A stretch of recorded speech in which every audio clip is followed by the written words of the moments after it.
Spoštovane dame in gospodje, dober dan. Danes se ravnamo po javni uri in tale je že čez. Svetovni dan zdravja je pred nami. Letos se je tale naš svetovni dan zdravja znašel med dvema okroglima številkama. Lansko leto je bila ustanovljena, ne lansko leto, pred 70 leti, lansko leto pred 70 leti je bila ustanovljena Svetovna zdravstvena organizacija. Drugo leto bo pa Svetovni dan zdravja praznoval 70 let, ker smo 50. leta prvič v počastitev ustanovitve svetovne organizacije, zdravstvene organizacije so pač proglasili Svetovni dan zdravja. To je najpomembnejših, da rečemo, dni za cel svet. V teh 70 letih so se stvari močno spremenile na področju zdravja v svetu. Tisto, kar je najpomembnejše, bistveno se je podaljšala. Lep pozdrav. O, taki smo, ja. Izvolite. Ja, ne vem kam. Je še prostor. Kar naprej.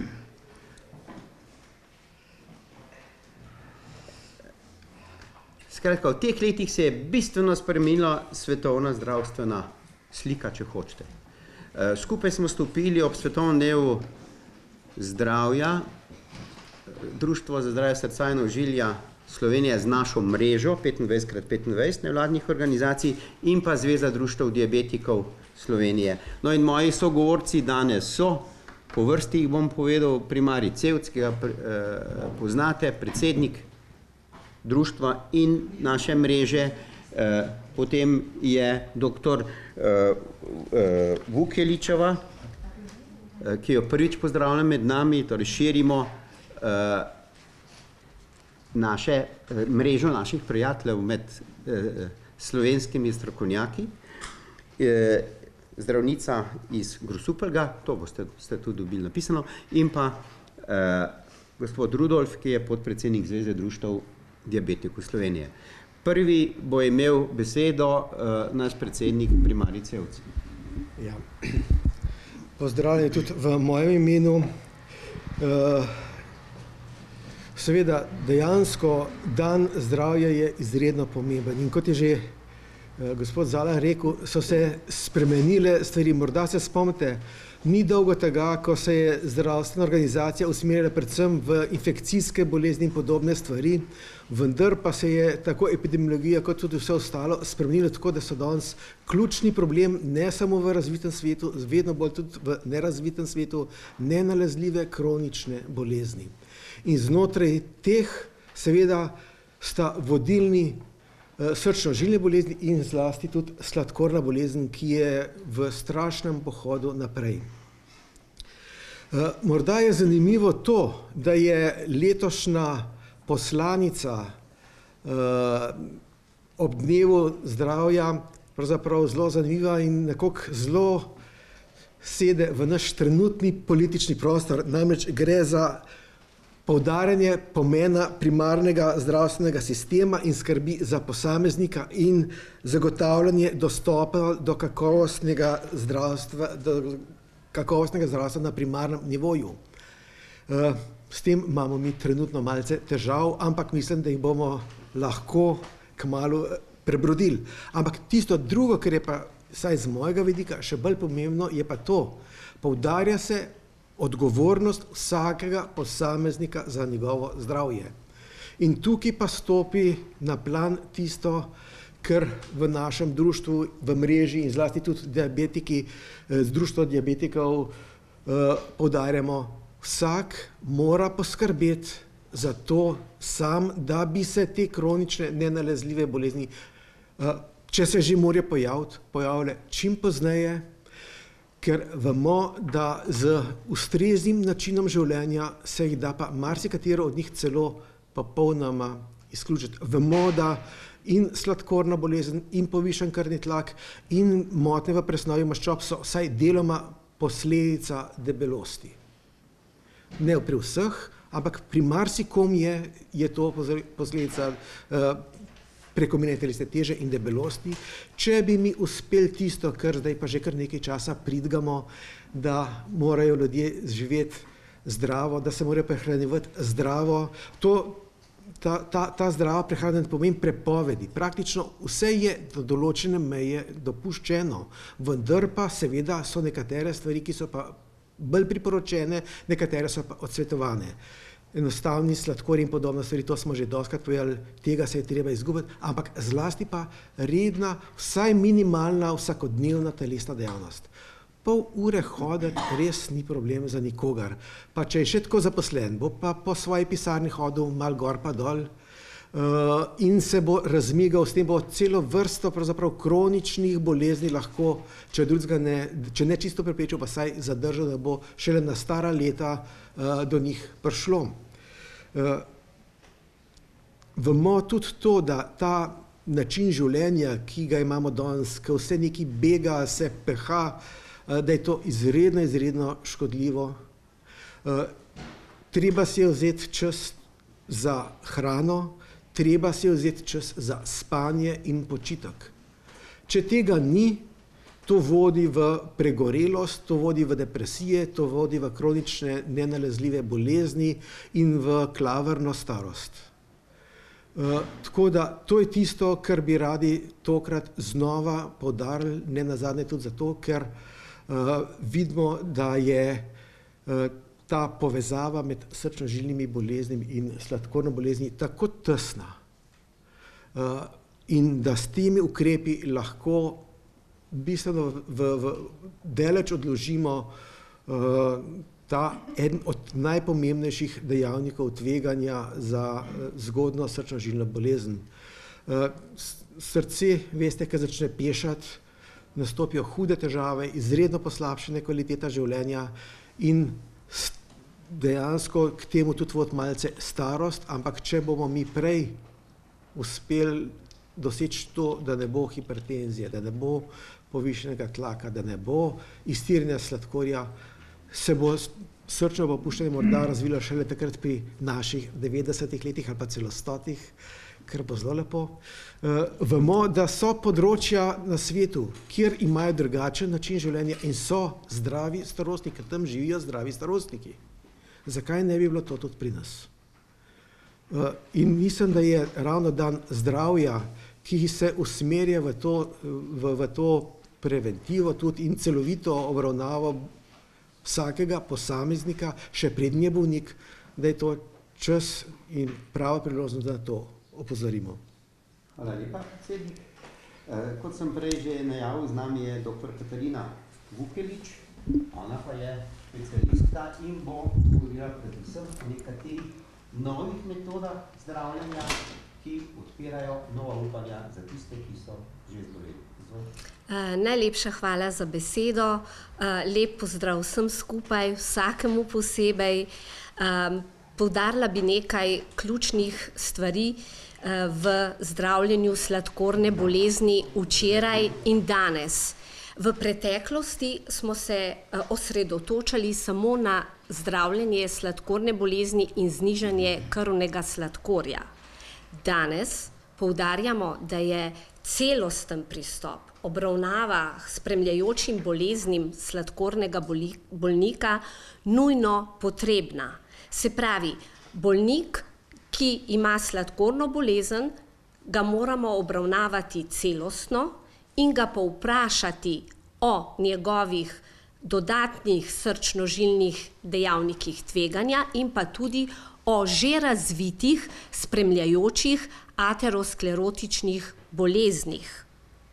Tako je to nujno potrebno, zato imamo vse več novih zdravil, novih raziskav, ki se osredotočajo na bolnika celostno, se pravi sladkorna bolezen in pa pridružene aterosklerotične srčne bolezni, srčno popuščanje ali kronična ledvična bolezen. Ko imamo pred seboj takšnega bolnika, se seveda vedno poudarja, kot je rekel že primarij Cevc, zdrav življenjski slog, vedno je vselej prvo življenjski slog, na to zdravljenje z začetnimi klasičnimi zdravili, metformin, kot rečemo skupini zdravil. Ko pa to ni dovolj in ima bolnik pridružene bolezni, aterosklerotične srčne bolezni, srčno popuščanje ali kronično ledvično bolezen, pa se odločimo za novejše skupine, kot je soglasno priporočilo Ameriškega združenja za diabetes in Evropskega združenja za diabetes. Tako imamo na voljo inkretinske hormone zdravila, ki so pomembna zlasti zaradi tega, ker zmanjšajo tveganje za hipoglikemije, se pravi padce sladkorja, in ker zmanjšujejo telesno težo. Vemo, da zmanjšanje telesne teže ugodno vpliva na zmanjšanje dejavnikov tveganja za srčno-žilno bolezen. Novejša zdravila, zlasti pri bolnikih s srčnim popuščanjem in pa kronično ledvično boleznijo, pa so tudi tako imenovani SGLT2 zaviralci, ki pa omogočajo večjo reabsorpcijo krvnega sladkorja iz ledvic in izločanje krvnega sladkorja z urinom. To prav tako ugodno vpliva na znižanje telesne teže. Torej, to so ta zdravila, ki so trenutno na voljo tudi pri nas v Sloveniji. Za vse to, kar sem omenila, pa je seveda nujno potrebno opolnomočiti bolnika in sicer razviti partnerski odnos bolnik, zdravnik in zdravstveno osebje in tako z roko v roki skrbeti za izobraževanje o sladkorni bolezni, kar pa je bistvenega pomena preprečiti zaplete sladkorne bolezni. Vedeti moramo, da povišan krvni sladkor ne boli, ko pa so komplikacije razvite, lahko pride do tako imenovane srčne žilne bolezni, srčnega popuščanja in potem ne bomo doživeli 90 let, kot je rekel primarij Cevc, in pa kronična ledvična bolezen. Ta novejša zdravila dokazano in seveda raziskave, metaanalize so še v teku, zmanjšajo smrtnost zaradi srčno-žilnih bolezni, neusodnega srčnega infarkta in pa neusodne kapi.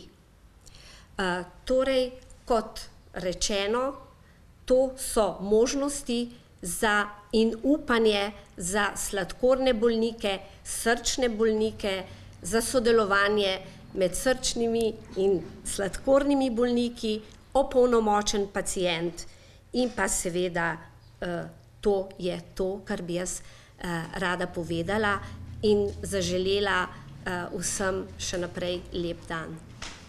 Hvala lepa. Moj desni sogovornik je gospod Rudolf, podpredsednik Zveze društva diabetikov Slovenije. Izvolite. Lep pozdrav tudi v mojem imenu, v imenu Zveze društva diabetikov Slovenije. Lansko leto pa se je večina od vas bila tudi na naši skupni tiskovni konferenci, ki smo imeli ob Svetovnem dnevu sladkorne bolezni 14. novembra. In tistikrat smo videli dodano vrednost, ker dejansko srčno-žilni zapleti in sladkorna bolezen sta žal ali pa na srečo z roko v roki. Se pravi, neposredno sta povezana. In to, kar so vsi moji sogovorniki že povedali, je to, da na Zvezi društva diabetikov se trudimo preko naših 39 društev, da bi opolnomočili osebe s sladkorno boleznijo. Se pravi, v naših društvih se izvajajo številna predavanja na to temo, da sam bolnik ve, kaj je za njega najboljše. Vem, medijske kampanje ali kakorkoli zdrav način življenja, to vemo vsi, koliko se tega drži, je drugo, ampak to je začetek, se pravi gibanje, zdrava prehrana, potem pa še pravilno zdravljenje nam pomaga, da se bom rekel, vsaj sladkorna bolezen tipa 2 odloži za nekaj let, kar pomembno vpliva tudi na stroške države. To, kar je pomembno z našega zornega kota, pa je tudi primarij Cevc omenil, je, da si želimo, da bi se več ljudi, ki imajo sladkorno bolezen, včlanilo v naša društva po Sloveniji. Če mi rečemo, da imamo 16.000 članov, se pravi, v Sloveniji smo na nacionalni konferenci Ministrstva za zdravje zvedeli, da nas je med 150.000 do 175.000, kar pomeni, da nas je samo 10% včlanjenih v Zvezo društva diabetikov. Tukaj si želimo, da bi se čim več ljudi vključilo v naša društva. Zakaj? Zato, ker potem dobijo še dodatne informacije, recimo mi imamo glasilo sladkorna bolezen, ki ga vsi člani 5-krat na leto dobijo brezplačno domov. Imamo spletno stran našo Zveze društva diabetikov Slovenije, kjer so pač tudi pomembne informacije, tudi sladkorne so gor objavljene. To, kar je za našo bolezen, čeprav je Svetovni dan zdravja za vse bolezni, ampak za sladkorno bolezen je pomembna preventiva. To, kar je tudi za večino, recimo, ostalih bolezni ali pa srčno-žilnih zapletov, pri temu se pravi vložek, ki bi ga naša država dala v preventivo za obvladovanje sladkorne bolezni, bi se, bom rekel, vsaj 10-krat, če ne 100-krat povrnil. Gre se za to, da imamo še vedno izziv, da lističe za merjenje krvnega sladkorja, kar je zelo pomemben, pač, bom rekel, faktor, jih še vedno nimamo za osebe s sladkorno boleznijo tipa 2, tiste, ki so na dieti in na tabletah. Za tiste, ki so na inzulinu in pripadajo. To je naša stroka, se pravi Združenje diabetologov Slovenije in UKC, oddelek za diabetologijo, je to potrdil, dal soglasje, vendar se je zaradi proceduralnih zapletov na ZZZS-ju. Tako da še vedno nismo prišli do tega, ampak upamo, da bomo pač našli novo pot, da bi do tega končno prišli. Drugi izziv, ki se pa zdaj pojavlja, je pa to, da prihajajo vedno nove metodologije. Konkretno govorim o inzulinski črpalki za zdravljenje sladkorne bolezni, ki so že rečemo polavtomatske ali že skoraj avtomatske, in to pa je trenutno za to potrebno kar dosti visoko doplačilo, če zaokrožim 1000 evrov. In za uporabnika je to seveda prevelik strošek, tako da Zveza društva diabetikov je tudi poslala že dopis na ZZZS, v katerem jih prosimo za preučitev tega, da bi se poiskala druga rešitev, da ne bi bila na plečih bolnikov, ali pa če bi bilo že doplačilo, da je to manjše. Tako da bistvo našega delovanja skupaj z Društvom za zdravje srca in ožilja je, da delujemo preventivno, da opolnomočimo vse bolnike, kjerekoli ali sladkorne ali druge, ki imajo srčno-žilne zaplete, in dejansko to, kar smo rekli v novembru, sladkorni bolnik ali pa oseba s sladkorno boleznijo je ravno tako ogrožena že na začetku kot oseba, ki je preživela srčni infarkt. Tako da tukaj so dejavniki tveganja zelo veliki in to je pomembno, da se naše sodelovanje še stopnjuje in da poskušamo osveščati javnost. Hvala za vaše sporočilo, ki ga boste prenesli naprej. Hvala lepa. Jaz bi pravzaprav rekel samo 2 stavka, še prej odpremo razpravo. Eno je, mi ne pristajamo na to, da bodo ljudje živeli, če ćete nezdravo, pa zato, ker sem tablet več pojedel, če sem tam nekaj prekršil. Hočemo jasno povedati v tej priložnosti, da je vsak sam za sebe odgovoren. Seveda pa za svoje zdravje. Tisti, ki je zbolel, tistemu bomo mi pomagali in bo pomagala zdravniška stroka. Tu ni dileme, ampak najprej moramo to poskrbeti. In tudi za tiste, ki smo že zboleli ali so zboleli, je preventiva zelo pomembna, da se stvar ne poslabša, če tako rečem. To je ena stvar. In drugo, v nadaljevanju bomo skupaj na tem področju, znotraj mreže naše, na področju zagovorništva, poskušali doseči, da se nekatere stvari spremenijo in da bomo olajšali položaj nekaterih bolnikov, zlasti tistih, ki pač tega ne zmorejo. Takole, mi smo zaenkrat svoje povedali, zdaj so pa vprašanja na vrsti ali beseda je vaša. Izvolite.